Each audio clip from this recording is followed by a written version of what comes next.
Traditionally, being an IT company, we've always sort of focused on CIOs.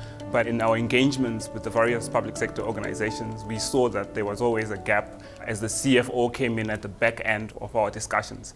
So bringing them in to a roundtable like this gives us the opportunity to hear what their perspective is. The forum for me, the roundtable, was very important in that it brought in the end user. So if you bring in the end user, you're actually saying to the end user, I want to hear what are your constraints and how best can we actually help you. So this was very valuable personally and also I think professionally with all the CFOs around the table, actually to get the flip side of the coin.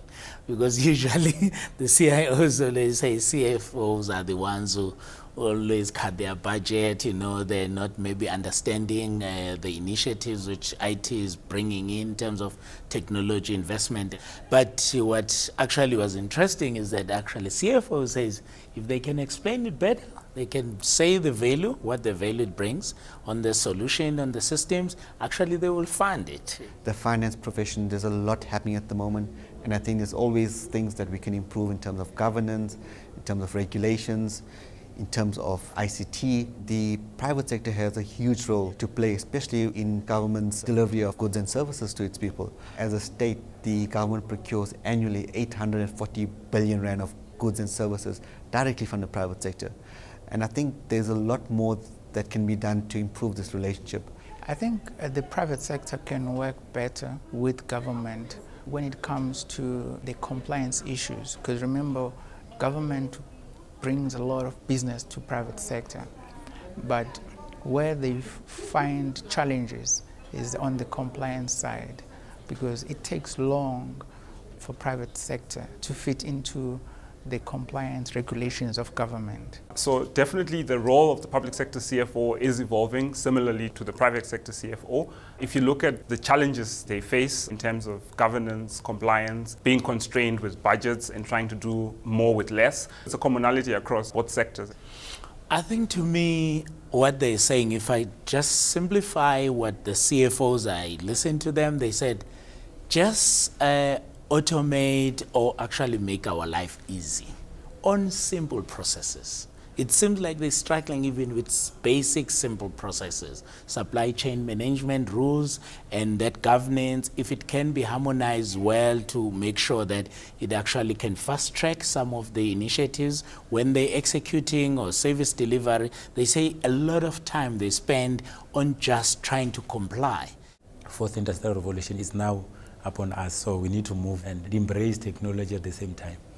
With this one, we probably need to reverse engineer digital transformation in the public sector and start with what is the end game. So the end game for me is service delivery. I think it was one of the key themes that came out of today's roundtable discussion. And if we reverse engineer that going backwards, we would be able to then see what pockets of technology can we plug into the different government departments to be able to enhance their service delivery and so forth. And therein lies the value that they would see from digital transformation. So I think when it comes to digital transformation, you have the information on the tip of your finger, which means that you will know who made the decision, why did they make the decision, when did they make the decision, and all this show us transparency, at the same time showing us accountability. The digitization could play quite a vital role for CFOs, particularly in the environment of supply chain management, because often the decisions that are taken, they take quite long. So digitization can actually help to streamline the process and make it quite smooth and efficient. And it could be a cost-saving mechanism as well for departments. So ICT is more like going to be a backbone towards, I think, achieving most of the results for government. Yeah. And they're realizing also that actually, as the public sector organizations, actually they're far behind.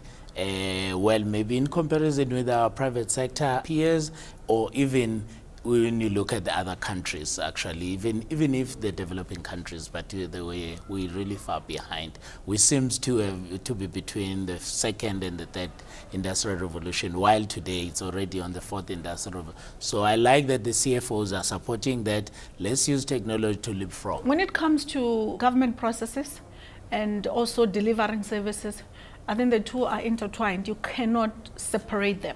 You need to make sure that your processes are there to serve the mandate of government. Therefore, if you need to issue an ID, at the end of the day, it's service delivery because the citizen needs to have an ID, and processes to get that person to get an ID. If digitized, it will make it easy for the citizen to get the ID on time and with the right details. Data is quite critical in this whole process of government delivering services to the citizens. Data that is sitting at Home Affairs cannot be different to the data sitting at health, at social development, and at any other institutions like Department of Education. If transport want my details in terms of me applying for a license, they can get that straight from that one system. And I think the core should be Home Affairs, and the rest can then just plug into Home Affairs. Currently, we are in a process of developing a system that can automate our process from admission of the inmates until they are released on parole, including the rehabilitation programs. We need to make sure every cent that we spend, we get value for money. The return on investment is always the question that is asked by our portfolio committees in Parliament, that did you derive value, when you render particular services? For pocket of excellence in the public sector, you can look at SARS, for example. SARS is the transformation which happened in SARS on e-filing and revenue collection, which has made it easy for citizens to actually pay tax. That on its own, those are the pocket of excellence, which has been actually a model even worldwide, not just in South Africa or in the continent. Second to it is Home Affairs, which actually work, it's actually showing the collaboration of public sector, because Home Affairs had to work with SARS in terms of getting like the smart card, for example, the smart ID. Where I come from, the two being the CIO and the CFO work in silos. But now if we're talking about evolving, you need to see the two as one. We need to leverage on what other departments are doing. I think there is a need for collaboration at that level, especially the CFO, CIOs, and some of the executive team together, especially also strategy. I think, well, there are gaps that some of the CIOs don't sit at the table where the strategy is being discussed, especially the EXCO team, but in the main, I think the majority said all the CIOs are there, which is very positive. So those who are still behind on that one, I think they've learned something today. I'm sure they will go back and recommend that the CIOs also sit on the table, which will then start fast-tracking some of the initiative, because when you collaborate with the CIOs, when they are there, when the strategy is being formulated, they can then contribute how the strategy execution can be done better by using technology. I think communication in government, especially in administration side, it's not very good. It's almost non-existent, especially on what other entities are doing. Some entities are doing it very well when it comes to procuring ICTs and ensuring that they use ICTs efficiently, but some entities are not achieving that. And if you look at that, it's synergies and collaborations and learning from each other. That's not happening. There isn't anybody who's coming in and saying, I'm bringing all of you together to show you what are the success factors that are there and how best we can all learn and use them. And it's something that government as a whole should be thinking about, especially National Treasury and the Accountant General. I think when it comes to CFO of departments sitting together, National Treasury runs a CFO forum.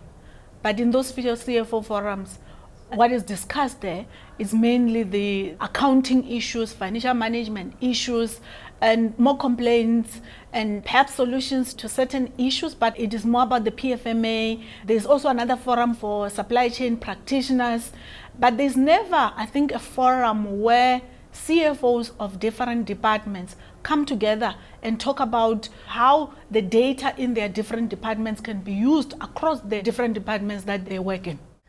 The fears surrounding innovation is something that it's not well articulated in our strategies. We have a different socio-economic environment in that there's high unemployment and there's also a skills shortage, or rather we are skilling not for the jobs of the future, we are skilling for the jobs of the now. So that's something that we should be looking at. The fear is that if I were to introduce new ways and innovative ways of doing things, do I have the right people in place and the right skills in place to do those jobs? And that conversation, we're not talking about it. We're not talking about about the strategy of a future. What type of jobs am I going to need? And am I engaging the right people at higher and basic education? Are they giving me the right people for those jobs? And with the current jobs, am I upskilling the people correctly? And those are the kind of conversations we're not talking about right now. And those are the conversations that we should be talking about in terms of, let's talk about 5-year strategies and what we've got and what we need and what we want in the future and what kind of skills are there to be able to compete with other countries. There's a lot of training that Microsoft could potentially partner with the public sector in terms of delivering. In fact, I think one of the participants in the roundtable mentioned that we need to see a lot of public-private partnerships happen. So not necessarily limited to Microsoft, but I would say a lot of private companies need to actually start partnering with public sector companies. I think our goals are the same. Ultimately, whether you are delivering a product to an individual in a private capacity or you are delivering a product to an individual in a citizen capacity, there's service delivery on both sides. And you can definitely take some of the best practice out of the private sector and apply it in the public sector. I think there's an opportunity for private sector to come in and assist government in the challenges that they've got. We need more innovators to come in and say, here are my products and what are your problems and how can I solve them for you. The role that big companies like Microsoft or technology companies can play in government is to come up with solutions to solve citizens' problems. Interacting with the public is very important, and listening to the public is very important because it determines my effectiveness as a public sector employee. How we actually win the public's trust is actually first by showing that we are using their taxes efficiently and effectively, and how we actually make ourselves available to the public and accessible to the public. That's number 2. Because if you're available and accessible and you show that you're using the public funds responsibly in an unaccountable way, then you have won my trust. Then you have won the people's trust. Key themes that came out of this roundtable were issues around the challenges around supply chain management. And there is products within Microsoft that can definitely assist CFOs or even public sector organizations with issues around managing their supply chain. One of the key things I think that government did in terms of smoothing the bridge between innovation and sort of governance and the procurement process within government was to set up, with Microsoft, they set up a government framework agreement. And the benefit of framework agreements in this instance is that various government organizations can then engage Microsoft and get the very same level of service and discounts, which they wouldn't otherwise have gotten if they had procured on an individual basis. That cuts out the length or the timeline that you require to actually procure certain things. I think there was 3 months timelines raised in the roundtable in terms of what it takes to actually do a public tender and get it to completion. With things like framework agreements, I think you can cut out through the red tape and deliver services faster and better, and also derive value to government and save money, which you can re-inject into other initiatives. An organization like Microsoft runs on trust, and as a private company, we thrive on that trust in terms of our public perception. So built into framework agreements, we make sure that there's an oversight committee. In fact, National Treasury and Microsoft work hand in hand, and in this case it was actually a tripartite agreement within CETA, National Treasury and Microsoft. So these parties govern each other, and if there's any issues within the governance of it, there is an oversight watch because there's more than 2 parties involved in an agreement.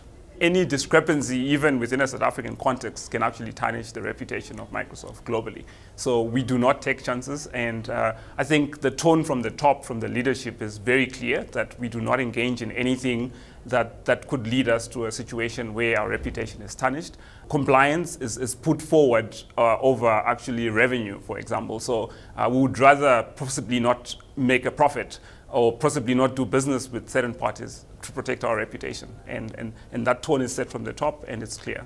So the CFO Roundtable has been a very engaging discussion with public sector CFOs, and I think there's a lot of value add in sessions of this nature, and there's a lot of benefit that the public sector can derive from engaging with organizations such as ourselves. So for more information on any initiatives, products, and services that can help the public sector, please visit Microsoft.com. Thank you.